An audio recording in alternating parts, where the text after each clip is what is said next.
This video has footage from the 2012 Big Buck, which is a pretty sultry one. I won my class in the pro afternoon race. Pretty easy class. I raced the 40B. I would have raced 40A, except that I was on a 2003 450 that was overheating a lot. In the first 3 or 4 minutes of the video, you'll see me get a last place start and then start into first place in the first lap, and then from there you might see me stop a few times to let the bike cool down. But you know, while I might have won my class in the pro afternoon, my overall, I don't even think I broke 100. I think I was like 116th out of 250. So it's pretty medium. But stay to the right when you see big deep trenches. You'll see me pass about 10 people right there. Enjoy the video.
This is my race. And for the first time in his career, that was Steel Creek. 2 in a row for KR. Today, he looks for the three-peat. Where I raced both the morning and the afternoon.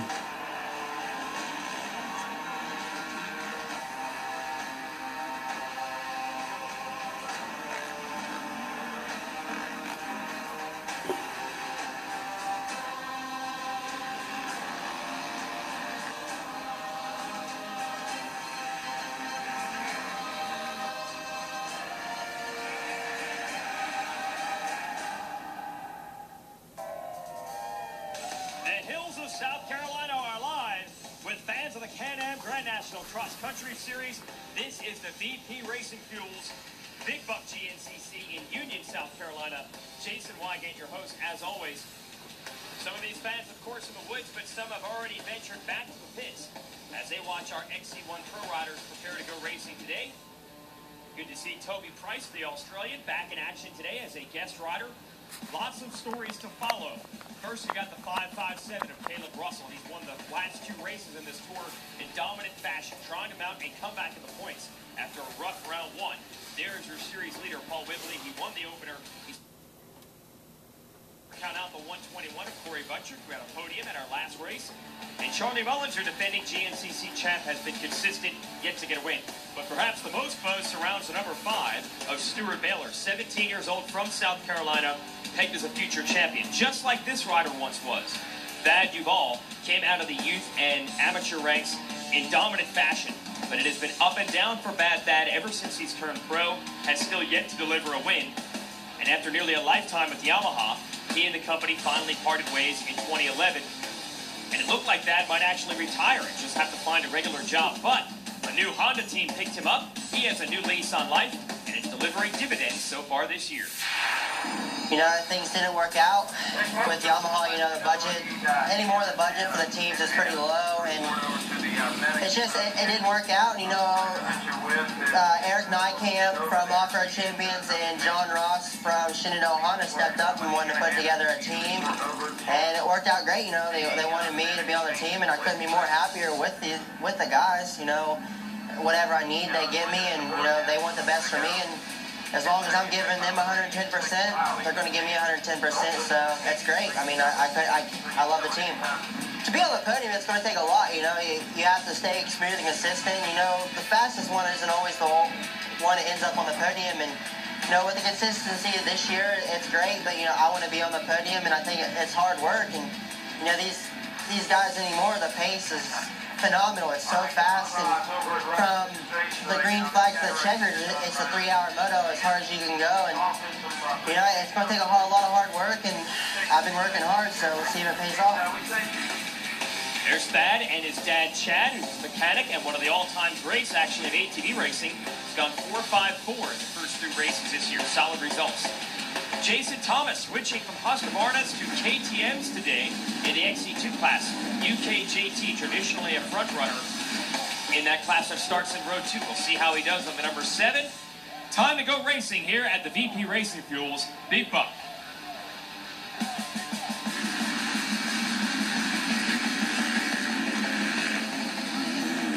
Into the first turn we go, no surprise. Motorsport.com whole shot. Going to go to Paul Whibley on the Ampro Yamaha. He has been lights out on the starts this year. Here is Duvall with the Rocky Mountain helmet cam on board, trying to make moves, and he's actually within sight.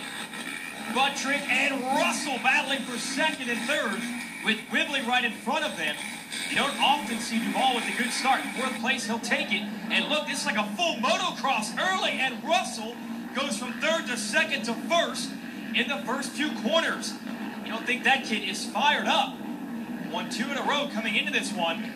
Bad start, by the way, from Mullins, who just came by. And Russell is already putting some distance on the field. This is not normally the way you race GNCC. We'll give you the format. You're going to race for 3 hours. The track is about 11 miles in length. We'll see how many laps we can get in.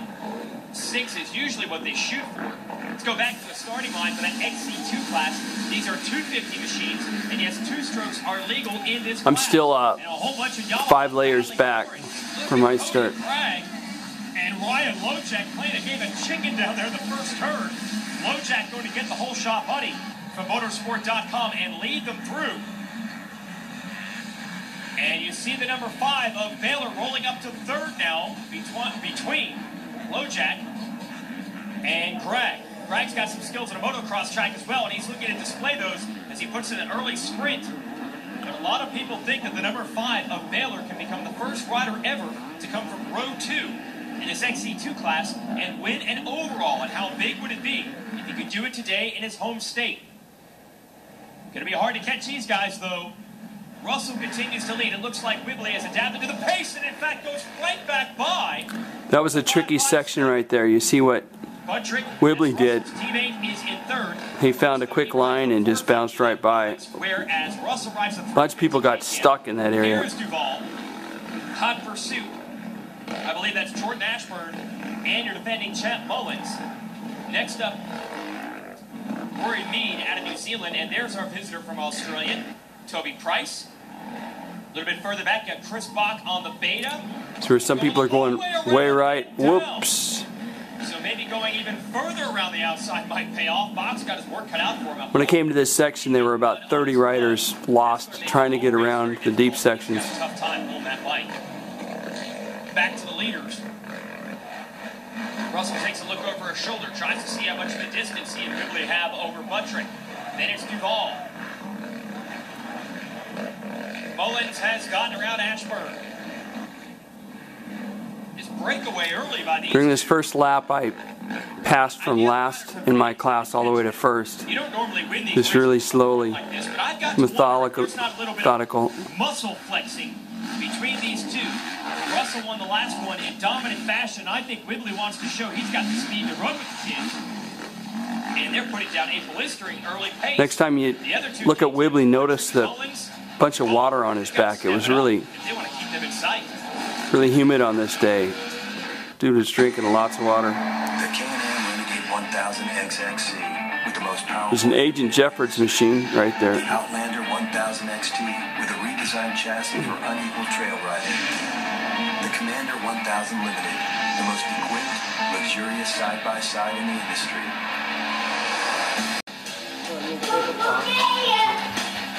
Led by Rocky Mountain ATV MC.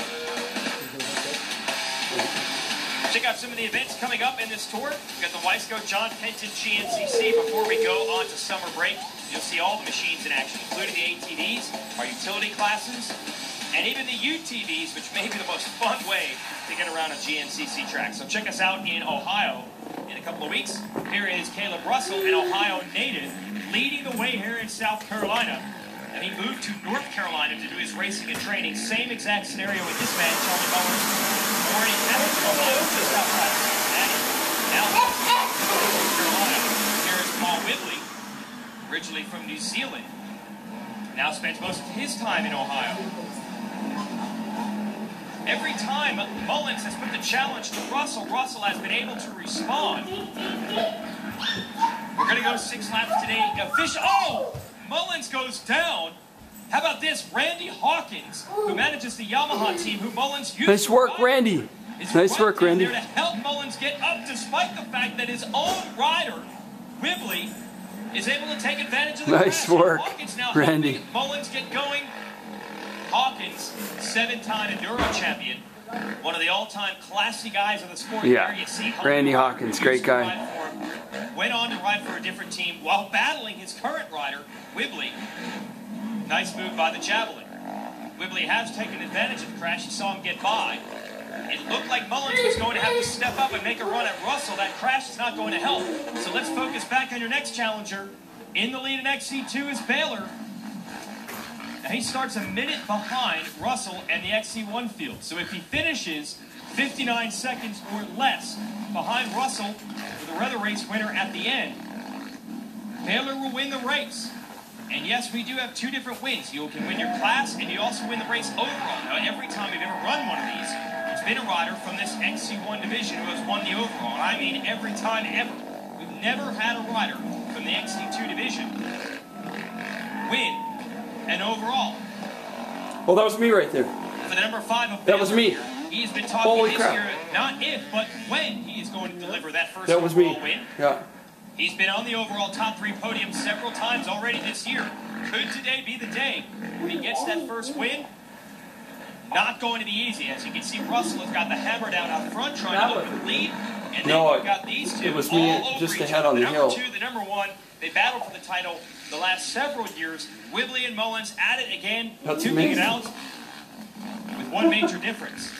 Now you got this 22-year-old leading them You see the around. number And 103D? look at the speed Russell is That putting was together my now as the enduro white number. flag comes out. You saw the clock, 2 No, hours, 103 22 minutes into D is this. in And position Russell looks D. strong, he looks fresh, and he continues to extend the lead. It should be up over a minute now as he goes for his 3rd straight. Whibley is in 2nd. I think the last shot these guys had, Mullins still had sight of Russell in a few of the longer stretches, and he went down in that mud hole. And now he's dropped off of even Whibley. Whibley takes a look over. Doesn't know where the number 1 is. But he's got a long way to go if he wants to catch Russell, who is quickly rewriting the game here. If he can win 3 in a row and 2 in a row with big margins, started 30 that can minutes change everything in this series. The K&N Unity 1000. Win and overall. The number 5 of Baylor here. He's been talking this year, not if, but when he is going to deliver. Win and overall. The number 5 of Baylor here. He's been talking this year, not if, but when he is going to deliver. Okay.